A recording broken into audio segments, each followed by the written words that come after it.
The first juvenile nasopharyngeal angiofibroma JNA surgery was conducted at the Aminu Kano Teaching Hospital at the Otorhinolaryngology ENT Specialty Clinic. The patient was referred to AKTH from Ife, Osun State. The endoscopic excision of JNA was conducted via modified Dawkins approach without embolization of the feeding vessel. In this public enlightenment message from AKTH, Professor Emmanuel Kolo of the Department of Otorhinolaryngology has described the importance of the nose to human life. Question: the nose is very, very important. In fact, it will impress you to know that in the face, the nose stands out very prominently.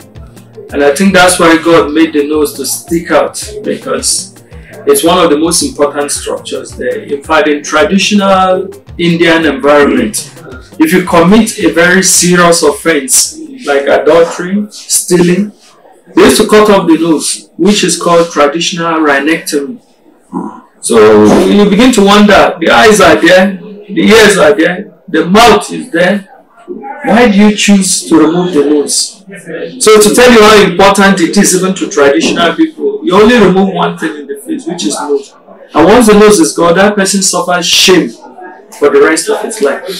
Now back to medical aspect of it. The nose serves a few functions, which I will start by telling you. Number one, for aesthetics, beauty.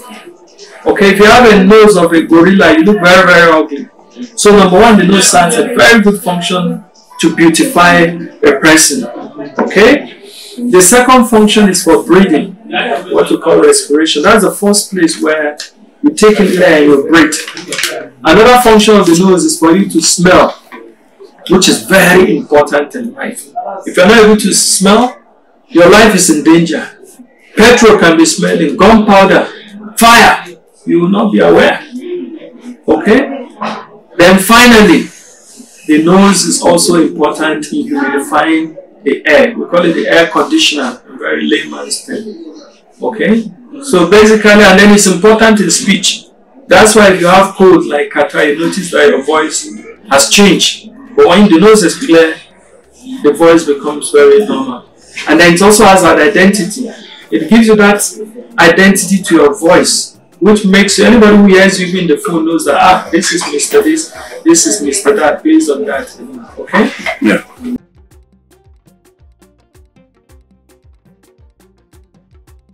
Yes, Kano is in northern Nigeria, and by implication, because the environment also can modify or affect the incidences of disease. The commonest problems we have here is what we call acute rhinosinusitis, which is in the layman's terms catarrh. This problem of catarrh is the commonest thing we normally have in this kind of environment, and it accounts to almost about 25 to 30% of everybody who comes in here. 100 people, you can be sure that about 20 to 30 will have nose problem and they will have catarrh problem. Okay? So this is one of the commonest things. Other ones are things like bleeding from the nose. We have people call it bleeding from the nose. Then I must sincerely tell you too that with the issue of this COVID of a thing, all of a sudden we begin to see a lot of people, I can't smell, I can't taste, I can't smell, I can't taste. So at a time, almost everybody coming here tells you that I can't smell, I can't taste. And like I told you the importance of this, they all rush here. Yeah. So during the COVID, we had a sudden increase of I can't taste, I can't smell. But that is actually reducing a bit. Now, with regards catarrh, what we want to inform the public, this catarrh that people call catarrh, we call it chronic rhinosinusitis. It's not normal. So it's not normal for you to have catarrh for 1 month, 2 months. Some people believe that it's a part of life. In fact, I met a university student from Jigawa who is breathing from one side of the nose. I said, I thought it's normal. Are you not breathing from your nose, one side of the nose? He said, no, we breathe from both sides of the nose. So you can see how the ignorance is. Catarrh is not normal. There are treatments for catarrh.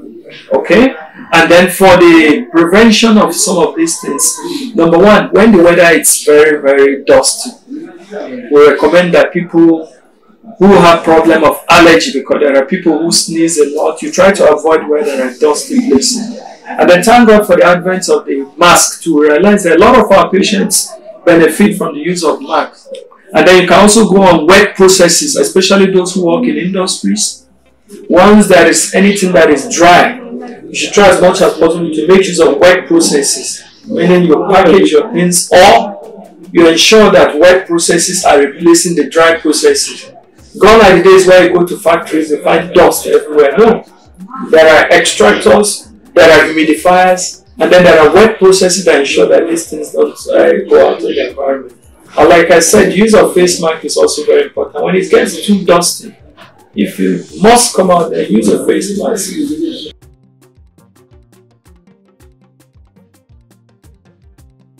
Cancer of the nose is not too common in our environment, okay?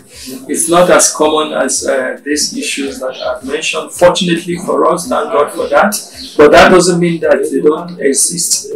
And for the few that come, it's usually related to occupation, like woodworkers, carpenters who deal with all these wooden chips, particles that goes inside. And then there are people who work in chemical factories. We have chemical factories in Kolo here, work with insecticides. They produce a lot of these chemicals. We have them too. And then there are also people who are born with some of these issues, which is actually a very small percentage. So basically, it's usually environmental. People who have environmental, and then there is also some kind of catarrh, which we call papilloma. Okay? You can have papilloma, especially the inverted papilloma in the nose. That is fairly common in our environment. And if you leave that for long, like I said, some of these things can transform into cancer. About 10 to 15% of them can transform into cancer. But generally, on a general note, we don't see cancer. It's just like you see every other patient with able to come. Yes, I just told you that you breathe with your lungs, but the nose is the first port of call.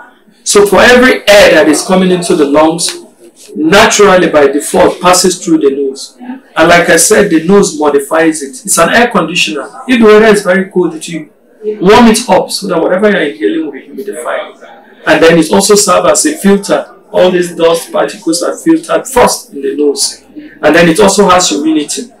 It will surprise you to know that some of these things, if you take them, there's humidity in the nose.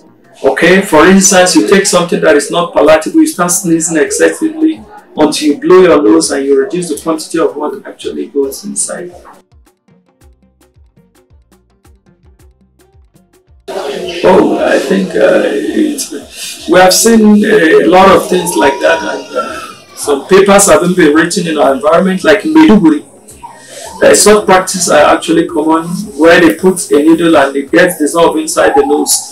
So it's actually very dangerous, because some of these things, once they can't get them out, they become foreign bodies. And once they form foreign bodies, there are chronic granulomatous reactions that can actually take place there.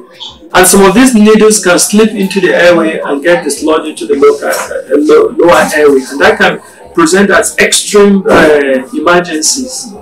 Okay, so those practices are to be condemned, because you don't know where you're putting some of these needles, and then you don't know when they will be dislodged. At times, they even forget how many they put in. Well, I've seen instances where you examine people, you bring out such things that they use as magician.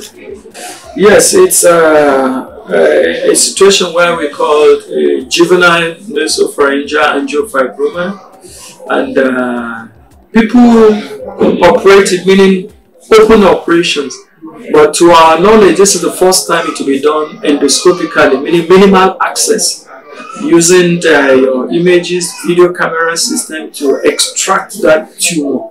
This is the first time in Nigeria, and like you said, the patient was referred from Bafemi Awolowo University Teaching Hospital by one of our colleagues, and with the equipment we have and then the training we have here, we thank God we're able to accomplish that, and we're able to excise the tumor completely. And I'm sure you saw the patient today. It's like exactly 1 week, and we're discharging him and he's doing very great. So the problem with juvenile nasopharyngeal fibroma is that it bleeds excessively.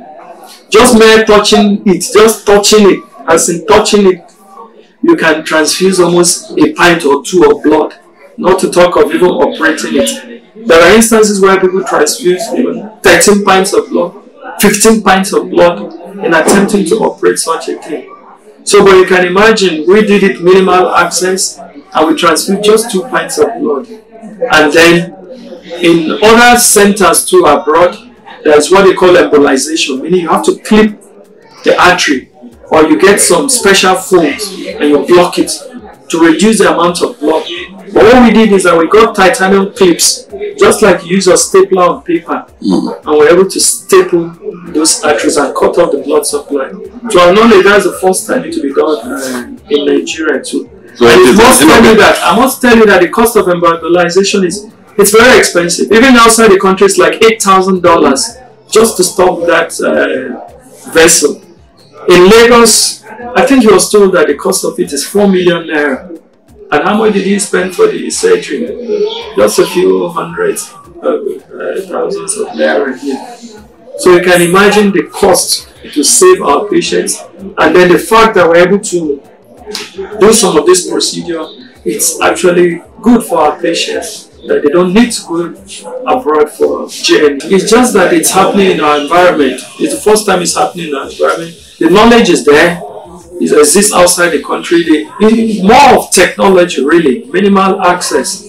Meaning that with very, very small openings, using telescope, computers, you can get the tumor out without necessarily giving him an ugly scar. You can see it's a very young man, he's not married, a university student. You can imagine after the long strike, you see your colleague with a very big scar on your face. Yes, it's been widely done in places like India, Egypt. It's a technique.